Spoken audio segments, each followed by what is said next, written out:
Assalamualaikum warahmatullahi wabarakatuh. Apa kabar anak-anak? Semoga kalian sehat semua ya. Kita semangat lagi nih belajar PJJ kimianya. Semoga kalian bisa melanjutkan ke jenjang perguruan tinggi yang kalian harapkan ya. Ibu doakan semoga kalian sukses ke depannya ya. Oke, hari ini kita akan memperjelas tentang materi sel elektrolisis dikaitkan dengan stoikiometrinya ya. Jadi di sini kita akan mengulas materi konsep mol yang sudah kalian pelajari di kelas 10 dikaitkan dengan materi reaksi redoks ya. Nah, kita ikuti ya. Nah, ini sini akan kita bahas dua buah contoh. Yang pertama, ini ada soal ini. Pada elektrolisis larutan CuSO4 dengan menggunakan elektroda platina, nih elektroda platina itu adalah elektroda iner ya, tidak aktif bereaksi. Jadi di anoda dia tidak bereaksi. Nah, terbentuk endapan sebanyak 3,175 gram pada katoda. Ya, jadi endapannya kita bisa tebak nanti endapan tembaga ya. Nah, kemudian volume gas yang terjadi pada anoda jika diukur pada keadaan di mana 5 desimeter kubik gas nitrogen masanya 7 gram ya. Nah, diketahui massa atom relatif Cu 63,5, massa atom relatif nitrogen 14 ya. Seperti apa? Ya. Nah, kita jawab nih soal ini ya. Nah, kita buat dulu reaksi elektrolisisnya nih. Reaksi yang terjadi pada elektrolisis larutan CuSO4.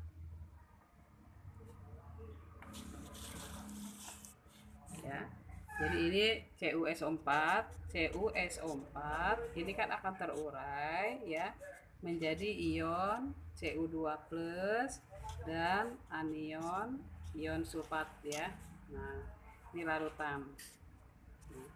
Tentu kita tahu ada persaingan ya di katoda dan di anoda ya, persaingan antara kation dengan anion ya, dengan air. Kita lihat ini Cu2+ ini adalah kation yang berasal dari logam golongan transisi, golongan B. Nah, logam ini dia dalam air dia mengalami reduksi ya, dia menang. Jadi di katoda ion Cu2+ ini nanti diendapkan mengalami reaksi reduksi menjadi Cu ya, mengendap, boleh lambangnya solid, boleh dengan tanda panah, boleh ya, artinya mengendap. Nah, di anodanya ini anion ini adalah anion yang mengandung atom O ya. Kita tahu bahwa kalau anionnya mengandung atom O, maka nanti di anoda dia kalah dengan air ya, kalah dengan air. Maka di anoda yang dioksidasi adalah air ya.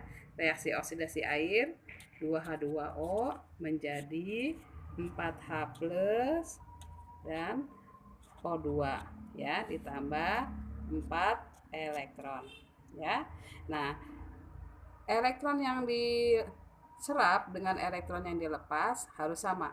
Nah, ini pada reduksi ion tembaga menyerap 2 elektron, 2 mol elektron atau 2 Faraday. Nah, pada reaksi oksidasi air dilepaskan elektron sebanyak 4 mol elektron atau 4 Faraday ya. 4 mol elektron sama juga dengan 4 Faraday. Nah, sehingga ini supaya seimbang, ini elektronnya harus kali 2 ya. Kalau dikalikan 2 berarti semua dikalikan 2 ya.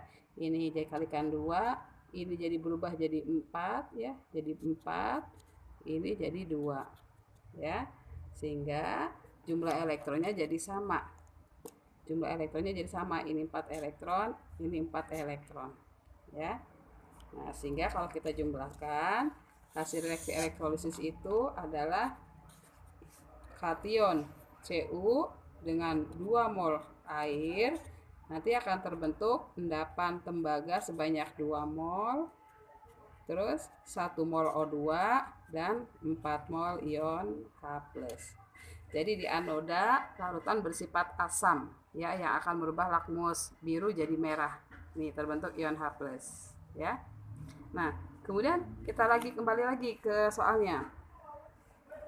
Nah, pada elektrolisis larutan CuSO4, nah, terbentuk endapan 3,175 gram pada katoda. Jadi endapannya adalah endapan tembaga, ya. Di sini dikatakan bahwa terbentuk endapan, ini kan endapan ya, endapan tembaga sebanyak 3,175 gram, ya. Lihat dari soal, lihat ya. Ini terbentuk endapan tembaga 3,175 gram. Nah, kemudian yang ditanya adalah berapa volume O2? Berapa volume O2 nih? Yang ditanya volume O2. Nah, kalau ditanyanya volume O2 pada kondisi standar, kita tinggal cari molnya terus kemudian kali 22,4. Tapi di sini carinya volumenya itu pada kondisi gas lain diketahui nih, kondisi gas nitrogen 5 liter gas nitrogen di mana masanya 7 gram, ya. Jadi sebelum itu kita cari mol O2 dulu nih, ya. Kita cari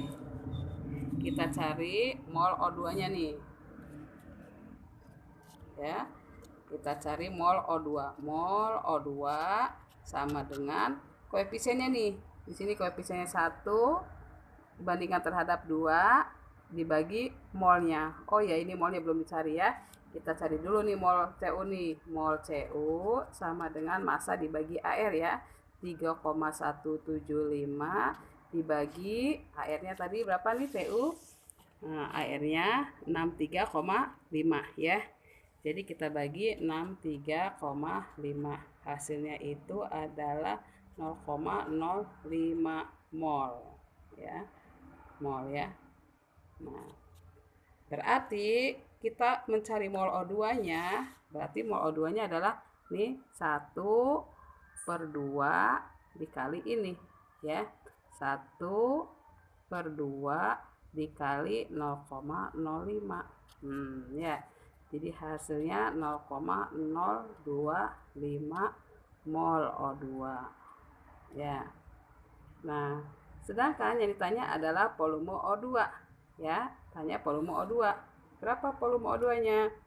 Volume O2 sama dengan berapa? Ya.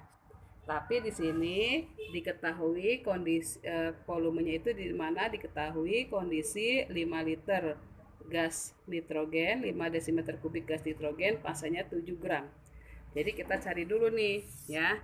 Nah, kondisi di mana diketahui 5 desimeter kubik gas nitrogen, masanya 7 gram. Nah, jadi kita cari mol dulu ini. Kita cari mol dari N2 ya. Kita cari mol N2. Mol N2 sama dengan massa dibagi mR N2 ya. 7, N kan airnya 14 dikalikan 2 jadi 28. Jadi dapat 1/4 ya. 1/4 itu atau 0,25 mol. Ya. Jadi ini N2-nya dapat 0,25 mol. Nah, sekarang kita masuk nih mencari volume O2. Jadi mencari volume O2 karena ada 2 macam gas nih, ada gas oksigen sama gas nitrogen, maka kita pakai rumus molnya adalah perbandingan mol O2 dibagi volume O2 bandingkan mol N2 dibagi volume N2 ya. Nah, mol O2 tadi sudah dapat kan, ini 0,025. Masukin 0,025 ya. Volume O2-nya dicari. Anggap aja kita nih volume O2. Nah, mol N2-nya tadi udah kita hitung nih. Dapat berapa? 0,25. Dapat 0,25. Berapa volume N2-nya? Nih di soal ada nih. Di soal 5 desimeter kubik. Jadi dibagi 5.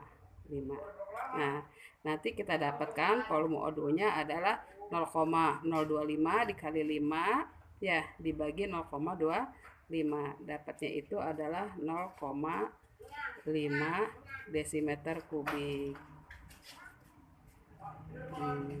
Ya. Ya, tinggal perkalian silang ya. 0,025 kali 5 terus ini ke sini. Nanti dapat volume O2-nya adalah 0,025 dikali 5 dibagi 0,25, dapatnya 0,5 desimeter kubik ya. Nah, oke. Semoga penjelasan Ibu bisa kalian pahami ya. Ini adalah contoh soal yang pertama ya, menentukan volume dari hasil reaksi elektrolisis larutan tembaga 2 sulfat ya. Semoga bermanfaat ya. Oke, wassalamualaikum warahmatullahi wabarakatuh.